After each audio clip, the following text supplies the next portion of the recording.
ઘણા બધા લોકોના પ્રશ્ન આવતા હોય કે સાહેબ તમે ઓનલાઈન મેડિસિન્સ કઈ રીતે કરો છો કે ઓનલાઈન મેડિસિન્સમાં પેશન્ટને રિઝલ્ટ કેવું મળતું હોય છે હમ અને શું તમે જ જેવી દવા કરો એવી જ ઓનલાઈનમાં થાય છે કે નહીં, એવા પ્રશ્નો ઘણા બધા આવતા હોય છે. હમ અને આજે જે છે એ મારી સાથે જેમણે પહેલાં ઓનલાઈન બતાવેલું હોય મારી હમ ડૉક્ટરની ટીમ સાથે, હમ એવા સુરભીબેન મારી સાથે જે સ્પેશિયલ જે છે એ અમદાવાદથી મને થેન્ક્સ કહેવા માટે આવે છે. ક્યારેક આવી રીતે પેશન્ટ આવતા હોય તો ખરેખર જે છે એઝ એ ડૉક્ટર તરીકે મને પણ ઘણું સારું લાગે હમ કે પેશન્ટ સુધી આયુર્વેદ પહોંચે છે અને સાચા અર્થમાં પહોંચે છે. હમ એમને જે પ્રોબ્લેમ હતો અસ્થમાનો એમાં કેટલો ફરક પડ્યો અને એમાં હમ શું શું એને આપણાથી અનુભવ થયા અને શું સારું પરિણામ મળ્યું એના વિશે હું સુરભીબેન સાથે વાત કરીશ.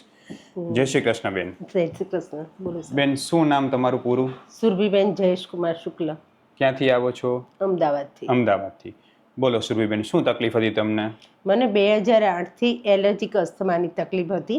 મારે વારે ઘડીએ દિવસમાં 2 થી 3 વાર એરોકેટનો યુઝ કરવો પડતો હતો. પંપ લેવો પડતો હતો. પંપ લેવો પડતો હતો, એરોકેટ ટેબ્લેટથી પંપ લેવો પડતો હતો. હમ અને હું વધારે ચાલી નથી શકતી, બોલી નથી શકતી. પણ મેં સોશિયલ મીડિયાનો આ સૌથી સારો અને પહેલો અમને એક્સપિરિયન્સ સારો મળ્યો કે ફ્રોડ નથી. અચ્છા. સોશિયલ મીડિયામાં અમને આટલી સારી વસ્તુ મળી એનો અમને બહુ આનંદ છે કે ફ્રોડ વસ્તુ જલ્દી મળતી હોય છે, પ્રોપર વસ્તુ બહુ ઓછી મળતી નથી હોય છે. મળતી. એમાં અમને સારો એક્સપિરિયન્સ મળ્યો છે. તો તમે જે છે એ આનાથી પહેલાં તમે કેટલા વર્ષથી પરેશાન હતા અને તમે લગભગ કેટલા અલગ અલગ ડૉક્ટરને બતાવ્યું હશે આના માટે? મેં ઘણા બધા ડૉક્ટરને બતાવ્યું, પણ આની એક જ ઈલાજ હતો કે તમારે પંપ તો લેવો જ પડશે એમ કે અથવા એક્સરસાઇઝ. હવે હું એક વર્કિંગ વુમન છું કે હું એટલી એક્સરસાઇઝમાં ટાઈમ આપી શકતી નથી, એટલે મારી પાસે લાસ્ટ ઓપ્શન આ દવા. કેટલા વર્ષથી તમે પંપ લેતા હતા? 2008થી તો હાલ જસ્ટ 2024 એટલે ઓલમોસ્ટ જે છે એ 18 વર્ષ જેવો સમય થઈ ગયો. બરાબર છે. અને લગભગ તમે આશરે અંદાજ કેટલા ડૉક્ટરને મળ્યા હશો આના માટે? 4-5 ડૉક્ટરને મળી. બરાબર છે. બધા એક જ અભિપ્રાય આપ્યો. બરાબર છે કે એલર્જીક અસ્થમા. એલર્જીક અસ્થમા છે. હવે મને એ કહો કે જ્યારે તમે આ તકલીફથી પરેશાન હતા તો તમને આપણી હોસ્પિટલ જાણ તો ઓનલાઈનના માધ્યમથી, બરાબર છે? તો જેવી રીતે હું નિદાન કરતો હું કે તમે જે મારા અનુભવના વિડીયોઝ જોયેલા કેટલા બધા પેશન્ટના, એટલું જ તમને સારો અનુભવ થયો ઓનલાઈનમાં પણ? Yes sir. બરાબર છે. તમારું એટલું સારું નિદાન થયું હોય, તમને સારી માહિતી મળી હોય અને પ્રોપર તમારું વ્યવસ્થિત જે છે મને માનસીબેનનો બહુ સપોર્ટ મળ્યો છે. બહુ ફાઇન, એકદમ બરાબર પરફેક્ટ મેમ છે એકદમ. બરાબર. અને ઓલ સ્ટાફનો પણ સારો એવો અમને એક્સપિરિયન્સ છે. દવા તરત પ્રોવાઈડ કરે છે, તરત તમારા સ્કેનરથી અમે પે કરી દઈએ એટલે તરત તમને દવા માટે બી સારું એવું છે. ખરેખર જે છે એ માનસીબેન પોતે પણ આ વિડીયો જોશે અને બધા જ અમારા જેટલા પણ ડૉક્ટર્સ છે અમે બધાને જે છે એવી રીતે ટ્રેનિંગ આપેલી છે કે અમારા માટે પેશન્ટ ફર્સ્ટ છે. બરાબર છે. હવે બેન, આ જ્યારે શ્વાસની તકલીફ તમને શરૂ થઈ તો તમને શું શું થતું હતું? એમાં કેવી તકલીફ રહેતી તમને?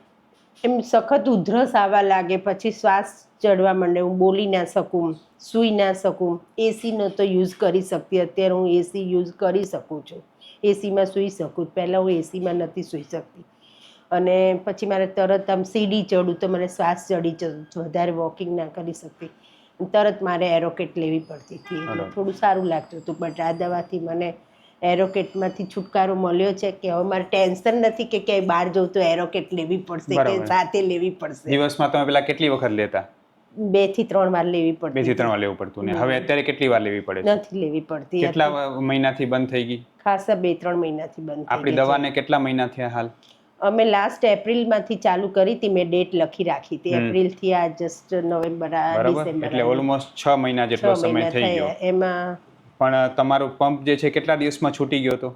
મારો ઓલમોસ્ટ 2-2.5 મહિનામાં છૂટી ગયો હતો. બરાબર છે.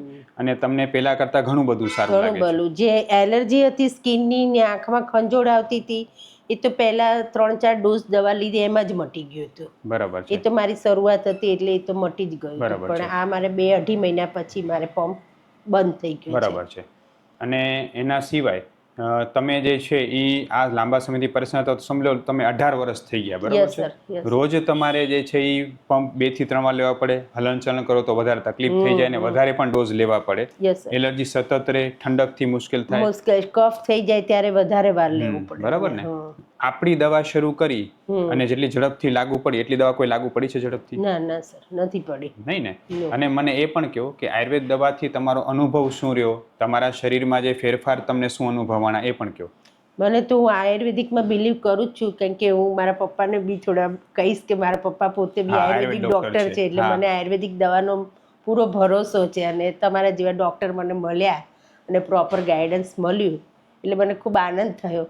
અને દવાથી મને મારી બોડીમાં બી સારું એવું રહ્યું કે મારું જે બોડી વધતું જતું હતું હમ એમાં બી થોડો ઘટાડો થયો, ગેસ વાયુ ઓછો થયો, એટલે પ્રોપર બોડી થયું છે. હમ અને વજન બી બરાબર માપનું થઈ ગયું છે. પહેલાં 60 ઉપર હતું, હવે મારું 60 લેવલમાં આવી ગયું છે. ખૂબ સરસ. એટલે મારે ખરેખર સુરભીબેનના માધ્યમથી એ કહેવું છે કે આયુર્વેદ દવા જે છે ને એ વાયુપિત્ત કફને બેલેન્સ કરવાની સાથે આપણા આખા શરીરને બેલેન્સ કરે છે. Yes sir.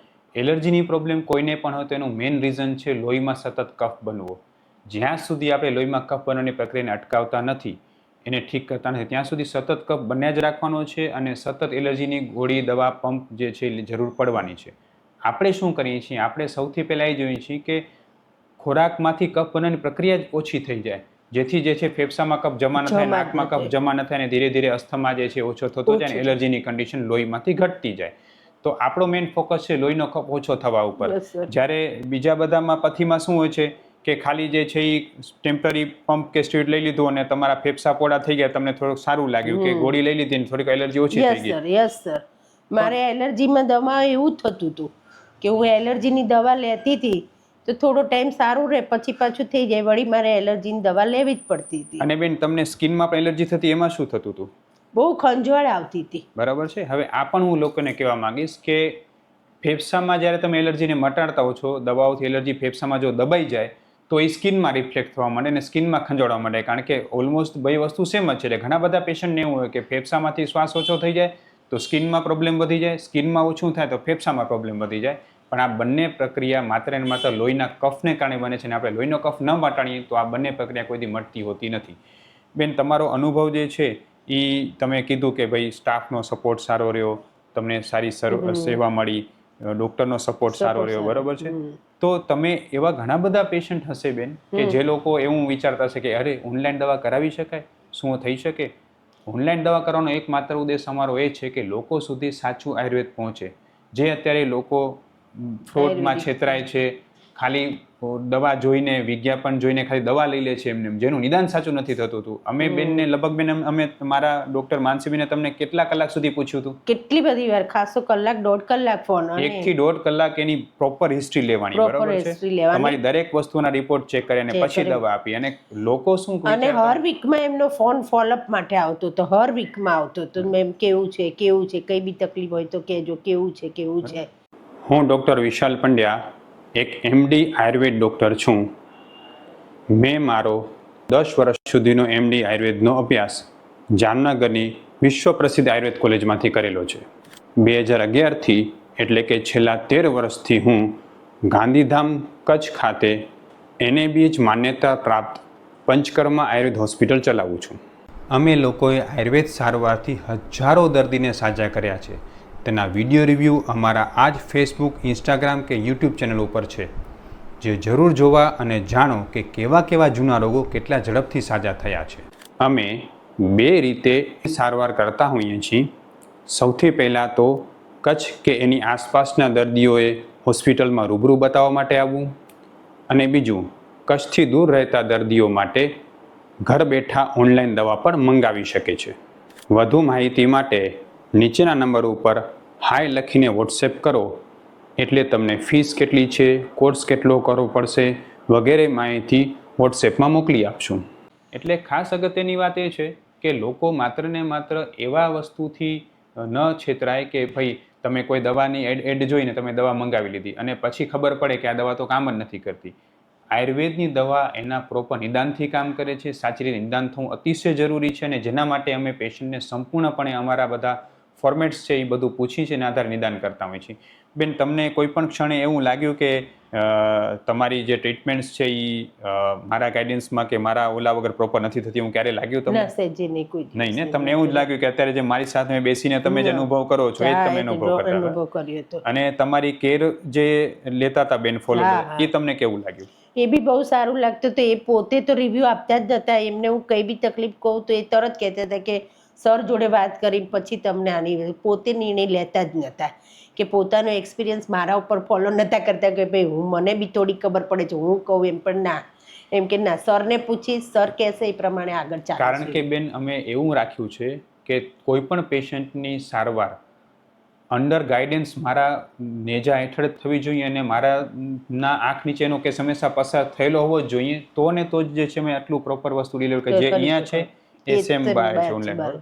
ખૂબ ખૂબ ધન્યવાદ બેન. હવે તમારા જેવા બેન ઘણા બધા હાઉસવાઈફ હશે કે તમે તો વર્કિંગ વુમન છો, વર્કિંગ વુમન હશે, ખાસ કરીને તમારા એજમાં જે આ પ્રોબ્લેમમાં આટલું સરસ રિઝલ્ટ મળ્યું, તો તમે એ લોકોને શું કહેશો જે લોકો જૂના અસ્થમાથી પરેશાન અરે છે? એમને તો હું બહુ બધાને કહું છું કે તમે ભલે તમે સોશિયલ મીડિયા ઉપર તમે ટ્રસ્ટ ના કરતા હોય, બટ આનાથી અમને ઘણું બધું સારું લાગ્યું છે ને આ સોશિયલ મીડિયા અમને બરાબર ફ્રોડ જરા બી નથી લાગ્યું. મેં ઘણા બધા મારા કઝિન સિસ્ટરને બધાને મારા સ્ટાફમાં બધાને હું કહું છું કે તમે આ કરો, આમાં કરવાથી કંઈ વાંધો નહીં આવે ને કોઈ શરીરને નુકસાન નથી, આયુર્વેદિક દવા છે. એટલે ઘણા બધાને હું કહું છું અને બધા આવવા માટે પ્રેરાય બી છે. એક પ્રશ્ન બેન તમને પૂછવાનો મને બહુ ઈચ્છા થઈ જાય કે તમે સૌથી પહેલી વખત મને જોયા હશે, વિડીયોઝ જોયા હશે, યસ સર. તમને ટ્રસ્ટ ઉત્પન્ન કેમ થયો? ટ્રસ્ટ ઉત્પન્ન એ તે કે આયુર્વેદિક હતું, પપ્પા મારા આયુર્વેદિક ડૉક્ટર હતા, એટલે એવું લાગ્યું કે આયુર્વેદિકમાં પડવાથી નહીં વાંધો આવે, થોડો ટાઈમ લઈએ દવા, એની આડઅસર તો નહીં જ થાય ને, ભલે સારું નહીં થાય તો કંઈ નહીં, કારણ કે અનુભવ નહોતો એટલે પહેલો વિશ્વાસ આપણને આવે નહીં, એટલે મેં જો સારું નહીં થાય તો કંઈ નહીં, પણ આડઅસર તો નહીં જ થાય આપણને, એટલે પડો એમાં. અત્યાર સુધી તો આમાં સક્સેસ નથી થયા, પણ આ કરવાથી આપણને થોડું સક્સેસફુલ થવાશે. અને હવે તમારો જે છે પંપ સાવ બંધ થઈ ગયો. બરાબર છે. અને શરીરમાં પણ પેલા કરતા ઘણા બધા સુધારા થયા. ખૂબ ખૂબ સરસ બેન. બેન તમારો જે સુરભીબેન આ વિડીયો છે ને એ લોકો માટે એ અનુભવ પૂરો પાડશે કે જેમ આપણા ઘરે જે છે ચાકુ છે, તો એ ચાકુથી જે છે આપણે ખૂબ સરસ રીતે શાક સુધારીને ભગવાન માટે થાળ પણ બનાવી શકીએ છીએ, અને એ શાકથી કોઈની એને ચાકુથી જે છે કોઈની હત્યા પણ થઈ શકે છે. એમ સોશિયલ મીડિયા જે છે એ બંને રીતે ઉપયોગી છે. તમે એનો સાચો ઉપયોગ કેમ શોધી શકો છો? હું તમને એક વસ્તુ ખાસ કહેવા માંગુ છું, તમે કોઈ પણ જગ્યાએ સોશિયલ મીડિયામાં દવા લો ને તો પહેલા એનું જોયો, એની પ્રોફાઇલ ચેક કરો, એના રિવ્યુઝ જુઓ કે ભાઈ એક વ્યક્તિ બોલે છે અને તમે માનો છો એમ નહીં, હજારો વ્યક્તિ બોલતા હોય ત્યારે તમે માનો છો એ જ વસ્તુ સાચી છે. ખાલી સારા ભાષણો આપવા, સારી રીતે લેક્ચર આપી દેવા, સોશિયલ મીડિયામાં સારા વિડીયો બનાવી દેવા, સારા વ્યૂ લઈ લેવા, એનાથી નથી. ધરાતલ ઉપર એ કામ થવું જોઈએ, અને જે સુરભીબેન અનુભવ્યું. ખૂબ ખૂબ ધન્યવાદ સુરભીબેન. તમારો જે આ વિડીયો છે એ લોકોને આયુર્વેદનો વિશ્વાસ વધે એના માટે આપણે સોશિયલ મીડિયા મૂકી શકીએ, ફેસબુક, ઇન્સ્ટાગ્રામ, યુટ્યુબમાં મૂકી શકો સર. ખૂબ ખૂબ ધન્યવાદ. જય શ્રી કૃષ્ણ.